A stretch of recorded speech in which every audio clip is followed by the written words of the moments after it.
السلام عليكم ورحمة الله وبركاته أصدقائي وإخواني، رجعت لكم فيديو جديد. أنا أخوكم أبو حلب، وإن شاء الله اليوم رح نحكي عن أغرب عادات في العالم. لا تنسوا تعملوا لنا لايك واشتراك، ويلا ندخل. في نهايات كل شهر نوفمبر، يوم الأحد تحديدا في آخر أسبوع في شهر نوفمبر، تبدأ التجهيزات والتحضيرات لوليمة كبيرة، وليمة ليست للإنسان ولكنها للقرود. تايلاند. العجيب في الأمر أن السكان يظنون أن هذا الشيء يجلب الحظ السعيد لهم. المشكلة انه اغلب اللي بيعملوا هاي الشغلات مؤمنين هذا الحظ السعيد، يعني هذا القرد اذا اكل خلص الانسانية راح تعيش في سلام وامان. ما عم بحسد القرد على الاكل يعني بالعافية، بالعكس هذا شيء انساني، لكن مش لدرجة انه نحن نؤمن فيها على اساس انها حظ سعيد او هيك شيء. طبعا نحن كمان العرب عنا اشياء مشابهة، فانا ضد كل شيء، يعني مشان ما حدا يقول لي عم تنتقدهم والعرب عندهم. انا ضد هذا وضد هذا. اندهشت يا شباب، عن جد بيعملوا وليمة كبيرة أكل وشرب.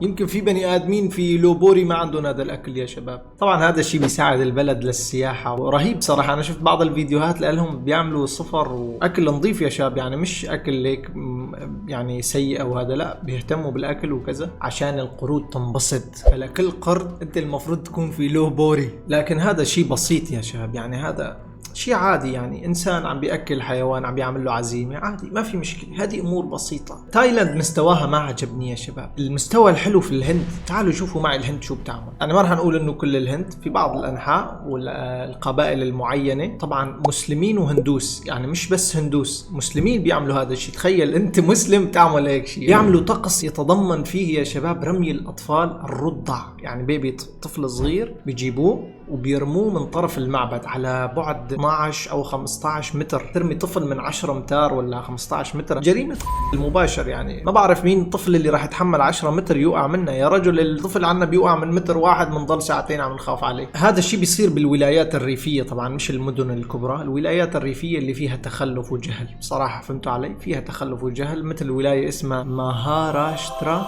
وكارناتاكا. بالله عليكم هذا اسم، صار لي ساعة بحاول اتهجى الاسم يا اخي. بيشارك بهذا الطقس يا شباب كثير ناس، بدك تحكي بالالاف، يعني اشخاص بالمئات والالاف. اصول هي الطقوس مش معروفة يا شباب، يعني بيقولوا انه هي من 700 سنة، هي كانت تعتبر جريمة لانه كان في كتير اطفال انتهت حياتهم بسبب هذا الشيء، وحتى الان هذا الطقس مستمر. كيف 2025 هذا الطقس مستمر؟ كيف؟ انا بقول لك كيف. بيجيبوا اسفنجة طور، يعني مش راح الطفل، صار في علم شوي، سرير او اسفنجي او قماشي او اي شيء، بيجيبوها وبيرموا الطفل وبيسندوه، يعني بحيث انه هي بالنسبه لهم نذير شؤم انك ما تعمل هذا الشيء، يعني لازم تعمل هذا الشيء مشان تحصل الحظ السعيد، والطفل في الاخير يروح على الخليج يشتغل له كم ليرة. بيقتنعوا انه الخالق سبحانه وتعالى راح يطلع لهم هيك زحلوقة هوائية والطفل يعيش فيها. الله قادر على كل شيء، لكن هذا الشيء مش منطقي، مش عقلاني. الانسان بيعتمد العقلانية يا شباب، مش الحظ والاشياء هي. يعني الهند يا شباب ما بتترك شيء غريب الا بتعمله، بيرموا الطفل من السماء، يعني بيعملوا اشياء غريبة. يعني تخيلوا تايلاند من فترة فتحت السياحة للهند، يعني دمروا تايلاند الدولة كلها تدمرت خلال شهر. جهل عندهم فظيع يا شباب، يعني انت قديش ما تشوف لحالك هيك تقول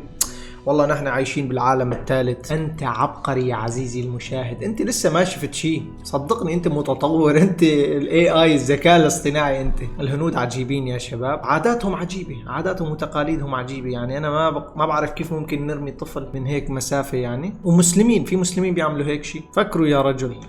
كلنا يا شباب بنزعل، اوقات بتجينا بنزعل، خصوصا للمرأة. انا عم بحكي المرأة عندهم لازم تقطع تبتر هذا الجزء من اصبعها، يعني اللي هو رأس الاصبع، يعني هذا الجزء المفصلي يبتروه، تمام. وهي ممارسة يعني بتعرف باسم كبالين، بيربطوا خيط يا شباب تقريبا، يعني انا حسب ما قريت بيربطوا خيط حول الاصبع وبيحصروا الدم لحد ما يصير الانسان ما يحس باصبعته، بعدين يبتروا له اياها، بعدين يجيبوا نار يلدعوها بالنار او يحرقوها بالنار حتى يوقف النزيف، وطبعا نتجنب الفيروسات والبكتيريا وهي الاشياء، يمنع العدوى يعني. طبعا ما شاء الله عليهم حنونين حنونين يا شباب. يعني هاي العملية بيعملوها مثل تعبير عن الألم. أنا ما بعرف إذا هذا تعبير عن الألم ولا هذا الألم بذات نفسه، ما بعرف يعني، بس هو واحد من الاثنين. يعني عندهم بالنسبة لهم إنه روح المتوفي بتضل معك لحد ما تعمل هذا الشيء. طبعا للمرأة مش للرجل، راح يضل هذا روح الشخص هذا موجود في حياتها إلا ما تقطع أصبعتها. أقسم بالله قبيلة الداني هي يا شباب فعلا راح يتفرج عليها القاصي والداني. أنا بعرف إندونيسيا دولة مسلمة ودولة لطيفة دايما، ما بشوف فيها يعني أمور غريبة أو هيك شيء. من أغرب الأشياء اللي قريتها الصراحة يعني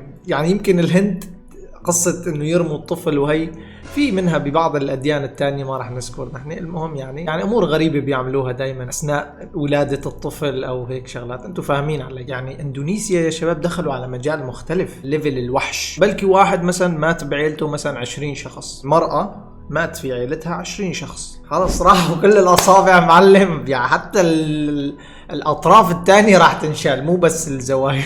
أنا حبيت أشارك هاي الكم معلومة معكم نتسلى، لأنه ما عندي أفكار حلوة. بس إذا حابين نعمل لكم جزء تاني اكتبوا لي بالتعليقات. وأهم شيء يا شباب إنه تاخذوا هاي الأشياء كحكمة تستفيدوا منها بحياتكم، إنكم ما تلحقوا أي شيء في تخلف. يعني أكيد أجدادنا رحمة الله عليهم تركوا لنا أشياء جميلة جدا وراقية جدا، وتركوا لنا أشياء فيها شيء من ماضيهم، العادات تبعيتهم. إذا فيها شيء مفيد لنا بناخده، إذا شيء عقلاني. دايما عنا مخ نحن يا شباب نفكر إذا شيء منطقي لنا أو مش منطقي. إذا مش منطقي خلص شيله بنرميه. فهمتوا علي كيف؟ هذا كان كل شيء عندي لليوم. لا تنسوا تعملوا لي لايك واشتراك، تشوفوني بالفيديوهات السابقة، تستنوني بالفيديوهات الجاية. كان معكم أخوكم أبو حلب، والسلام عليكم ورحمة الله.